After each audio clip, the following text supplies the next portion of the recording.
Bonjour à tous, je suis Raphaël et aujourd'hui je vais vous présenter mon booktube sur poèmes et anti-poèmes écrit par Nicanor Parra. Alors, allons-y. Donc, comme je vous ai dit, on va parler sur poèmes et anti-poèmes. Ce recueil a été écrit par Nicanor Parra, écrivain chilien né en 1914 et mort en 2018. Ce recueil a été publié au Chili, à Santiago, en 1954. Cette époque est très compliquée pour le pays de Chili parce qu'il traversait une énorme instabilité sociale, économique et politique.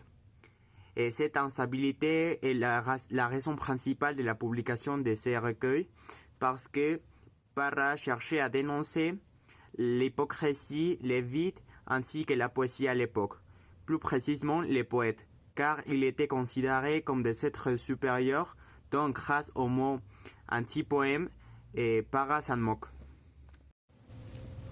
Ce recueil contient des sujets très récurrents de la poésie, et pourtant avec un peu d'ironie et un sens plus profond de ce qu'on peut apercevoir à première vue. Et ces textes mêlent humour et réflexion tout en critiquant la poésie traditionnelle trop sérieuse. Ma note pour ce livre, c'est 2. Parce que vraiment j'ai bien aimé ce recueil, les tons ironiques des Parra me donnent plus envie de les lire. En plus, ces textes sont originalement écrits en espagnol et personnellement j'ai profité plus de la lecture en espagnol. Je peux dire que même si c'est ma langue principale, et cette langue transmet plus au lectorat au moment de la lire. Et la seule chose que je changerais serait la longueur des poèmes. Ça me choque un peu qu'ils aient une longueur si différente, mais je comprends parfaitement que c'est partie de la critique à la poésie faite par Parra dans ses recueils.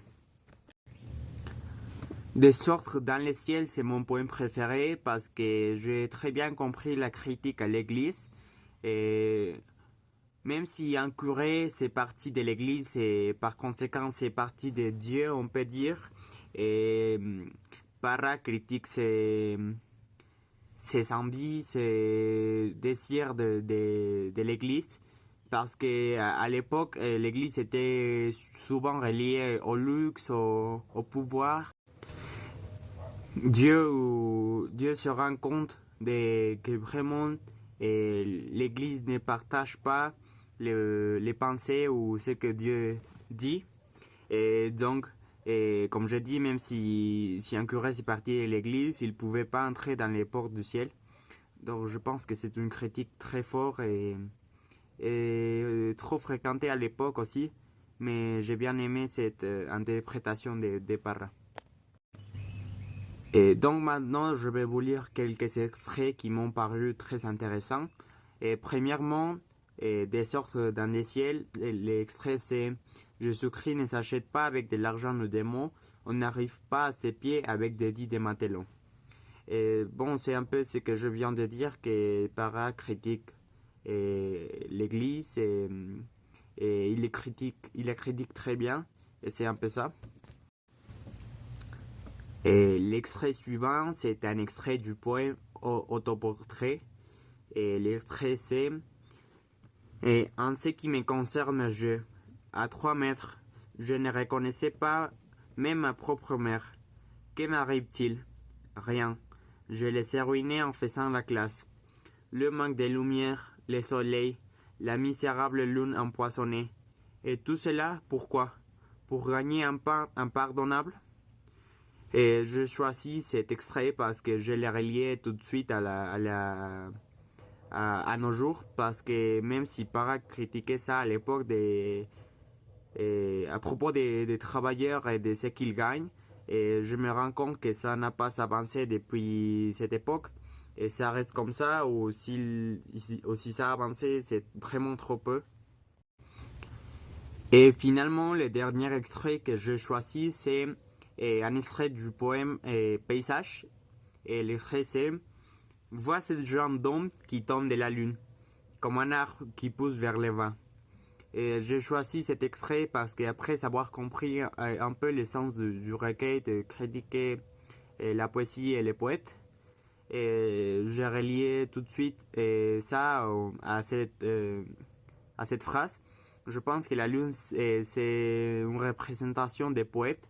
Et la jambe qui tombe de la lune, c'est que Para essaye de mettre dans la place d'un humain et pas d'un être supérieur au poète.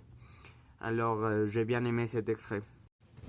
Et cette œuvre est totalement dirigée vers une critique à la société et c'est une critique générale vers la religion, la poésie, les poètes et même les inégalités sociales.